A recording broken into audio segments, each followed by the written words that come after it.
Hello po, good afternoon. Tumawag po kayo, ma'am. Anong pangalan ninyo?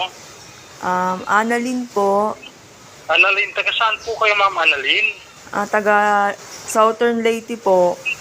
By the way po, ang nakausap nyo ngayon, si Secretary Dante Perez po ito. Opo, I-text mo na lang dito yung kompleto nyo pong pangalan, kompleto nyo pong address, Opo. birth date and then occupation po ninyo. Papalabas na rin ho kasi ako ng office. okay po. Bukas ko na lang po kayo matawagan ng umaga.